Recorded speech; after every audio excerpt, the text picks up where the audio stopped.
we'd go camping, and Janelle and I would be sitting there busting our butts, getting breakfast made, cleaning up the mess. Robyn would be doing her makeup forever, and doing our kids' hair, and doing her hair, and making sure everybody looked good. And then Kody would sit there and praise how they looked when we'd been sweating and slaving over the freaking food and cleaning up the campsite. I think that's part of the reason I hated camping so bad.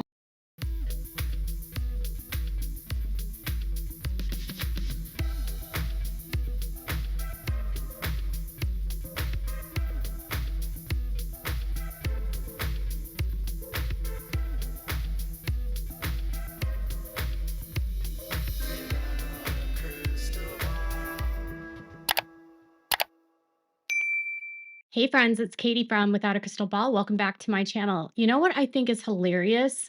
When Robyn Brown is finally called out for so many of the things that you and I, all of us here, have talked about for so many years, specifically about this idea that the ladies were the servants of Kody and Robyn, and that they basically were doing all of the work while Robyn just had to sit around and be pretty.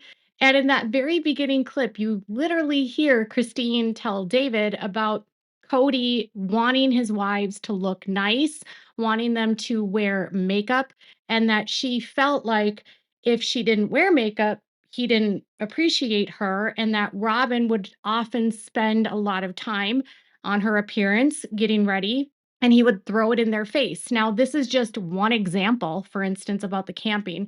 And I'm sure it's just one example because this happened to be on the show. And during this episode, it was back in, I think, season 4, and they went camping to Big Bear in California over the 4th of July. Robyn at the time was pregnant. It was, I think, 2010 or 11. And I mean, think of it. It's 14 years ago, and they filmed this in 2023. So still like 12 years ago when this was all filmed, or 2024, sorry. So this is 13 years ago when she's talking about it. But that moment sort of like sticks in her mind of this idea that Kody was constantly reminding everyone that his wife Robyn looked the best, okay? Or she was the best, or she acted the best. And obviously the women are in different places in their departures from this group. So some of them have different experiences, and some of them are being, that's something that didn't bother them, or if they don't want to admit that it bothered them because, Janelle said it didn't bother her, but I don't believe that. I don't believe it didn't bother her that Robyn and her appearance was thrown in her face, because for so many seasons of the show, she focused, Janelle, on getting healthy, losing weight, being more attractive, feeling better about herself, right? And so much of the episodes were about helping her lose weight. And then when she finally did lose weight, Kody was all like, they had a renaissance in Las Vegas, right? So I think Janelle just doesn't want to admit it. And then Meri, her take was like, well, yeah, he would go out and buy us clothes if he wanted us to look nice.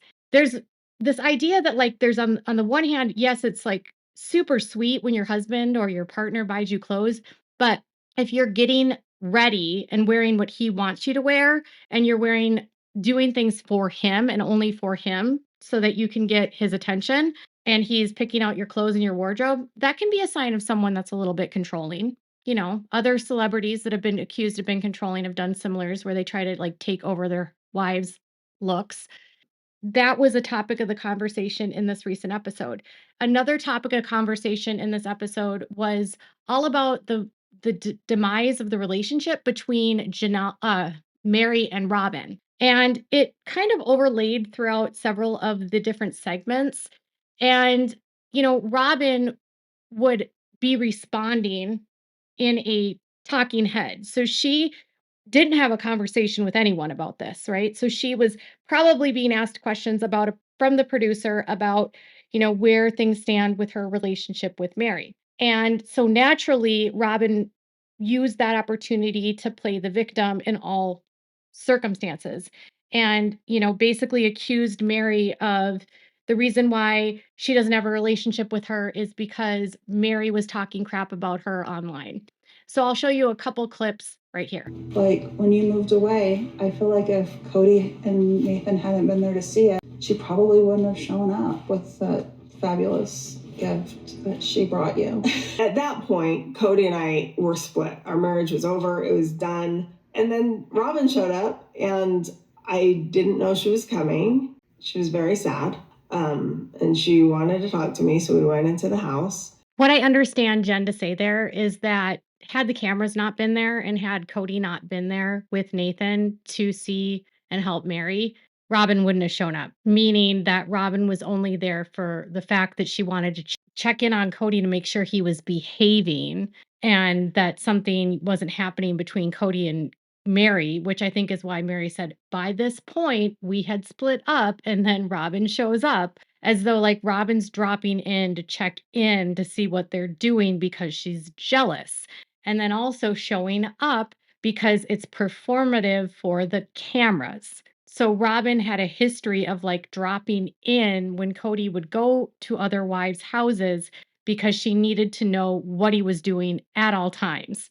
I mean, she joked about that very early on. And I think there's some truth here is like, if the cameras aren't on, Robyn doesn't care. And that's kind of what this whole roundabout conversation is like, we had all this time to spend together. We could have done things together. But if, we tried, she was never available. And Robyn always had like a million excuses.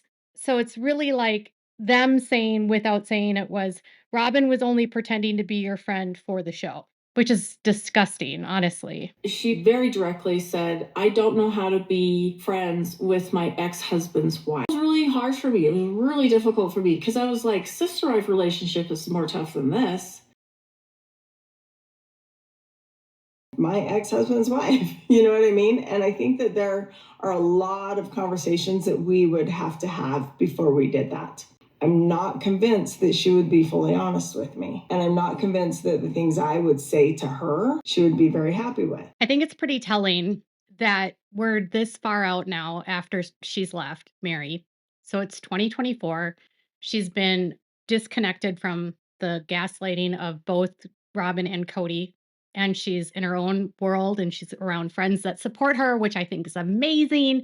And she's honestly saying what so many of us have said for a very long time, which is even if she did confront Robyn, would she tell the truth? Even if she asked Robyn questions about things that happened, would Robyn take responsibility?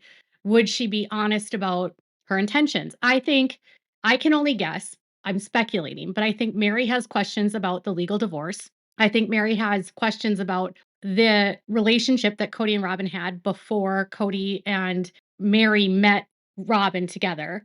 There's been so many rumors from behind the scenes that, the two of them met before, there was relationships happening before, or quote unquote relations, and that they're getting together was like this whole ruse where they pretended like Meri and set them up, even though she didn't. And again, those are rumors. None of this is verified.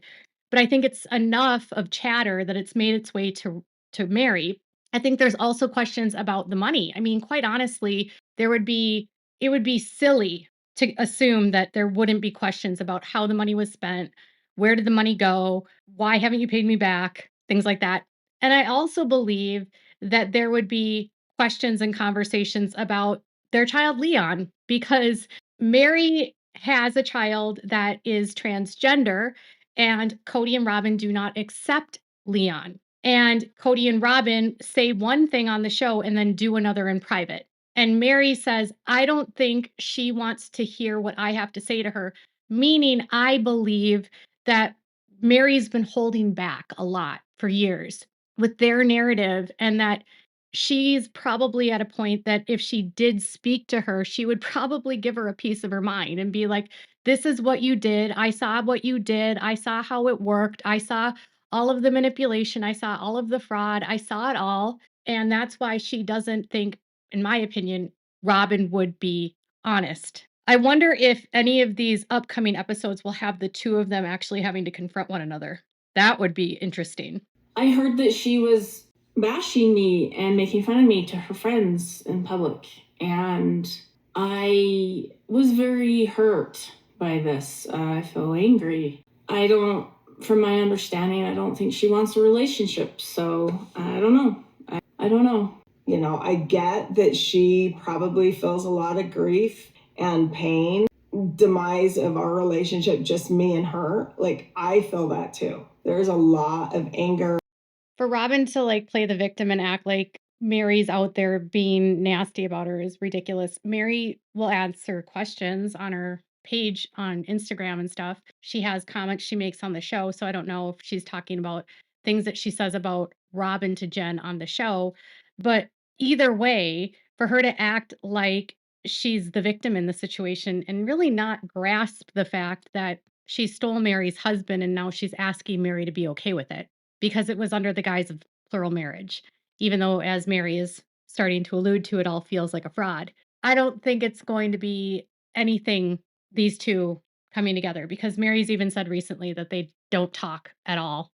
And she doesn't believe that Robyn would be honest with her if they did talk, because, again, she thinks Robyn's a liar. There was another part in this episode, and I'm honestly not going to really show you the clip, but it's something that I wanted to point out because it's something that on this channel we've kind of talked about, but we've really never heard anyone really say it. And I kind of figure out, I understand now why Christine and David's marriage works, or at least why they have a connection, because he had two sisters that were in polygamy.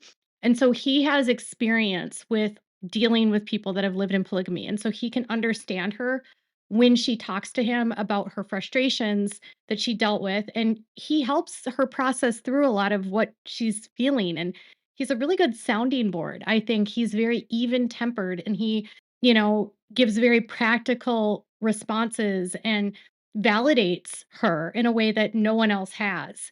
And I think when you have a partner coming out of a trauma like this, you need someone that can validate that, right? And she was talking about how David's sister was in a family and he woke up and the two sister wives were arguing over who got a better stereo. And he said that he could not believe that those kinds of fights happened. And Christine said that happened in their family all the time.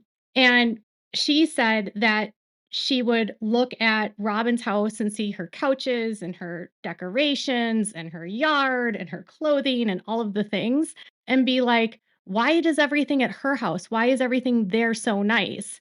And here's the thing is, if you think about it in this world, if you think of it in this like high level view, if Kody's treating all of the women the same, he would be working with each one of the wives together to create like a home and a space and, you know, furniture and decorations and making it like their place, right? But what she's saying is that he wasn't doing that at my house. He was spending his money at Robyn's house, decorating her home, giving her things, giving her clothes, doing her stuff, stuff for her. And she said it was like always like I was getting the scraps of whatever was left over and time. So she's starting to kind of point out that the fighting about what he did for one versus the other happened. I will be interested to hear if there was ever like any knockdown dragouts or if there was screaming matches about stuff like that. And David just reminded her that that's just not normal and, you shouldn't have to fight about stuff like that. And then Robyn had to make a point of like, well, if you're paying attention to what other people are getting and you have a scorecard, I mean, how's that going to work in a relationship? And then Kody basically admitted that the reason why he likes Robyn is because she'll cover for him. Because he's like, well, when you have a really good relationship, they give you a cloak of charity and they, that charity is this protection. He's saying that I like Robyn because Robyn will lie for me and Robyn will cover for me and Robyn will do what I want. And Robyn will keep my secrets and she'll help me perpetuate whatever lie it is that I have. That's what he's saying with the cloak of charity. And then he's also saying that, like, because you weren't, lying for me, Christine, and you weren't uh, going along with what I wanted, then you got the scraps. So you're the disobedient wife and you get what you get. So he's basically saying that. And then for Robyn and Kody to act like it's unreasonable for Christine to want fairness, and then for Kody to say, like, oh, you just didn't do what I needed. Kody never actually reflects about what he did. He just says, well, I just loved Robyn more. I just was a fool. It's always Christine's fault, right? And something else that Robyn said, which I thought was weird, was because they were talking to her about, the family breaking down. And Robyn said that she feels like they're a failure. And she said something where she was talking about the collective of the family. And instead of talking about the collective of the family, she should have been talking about herself. And she didn't. But I would assume that because she's speaking about the collective, she's speaking about herself. And she said that they didn't overcome their jealousy, which, by the way, why should you have to overcome jealousy if you're sharing a man? That's weird, Robyn. And then she also said that we all just became so self-involved in our own self-interests, and we only cared about ourselves and what we needed and what we wanted and how to position ourselves, which to me kind of felt like Robyn was saying, I was only thinking about myself. I couldn't get over the jealousy. I kept score. I couldn't let Kody be with his other wives without showing up at his house, at the house of the other wife, or calling him or texting him to figure out what he was doing. That's what Robyn should have been saying. Yeah, I felt like when the family was together, there was unfair fighting that was happening for sure. Yeah. Hitting below the belt, jumping to conclusions, name calling. That is a big part of the family falling apart, was there's just so little trust with each other. Oh, so sad. There's a lot of things that I saw that I'm like, we're screwing up here. So there was another part of this episode that I felt was so shady and so awesome because it was finally something that needed to be addressed, because a lot of people have been talking about this, whether it's on the Sister Wives Reddits or it's in the Facebook groups or if it's in my comments. But people have been going to my Sister Wives Closets website. I've had several people claim that they've bought things because you can put something into the cart, you can pay for it, and then they never get it. And then when they reach out for a refund or to find out where their product is, they get no response. And so Robyn was forced to admit this on the show because Jen brought up that they kept getting a message from this guy that had purchased something on the website. And Meri said that she took a screenshot of it, she sent it to Robyn, and she hopes that Robyn actually refunds this guy. And because Meri and Christine and Janelle are not a part of that company and they don't do anything with it, they don't have access to that website to do anything. So Robyn is forced to then admit, well, yeah, I kind of put the business on hold. She didn't put it on hold, by the way. She dissolved the company. She dissolved the company. She didn't take the website down.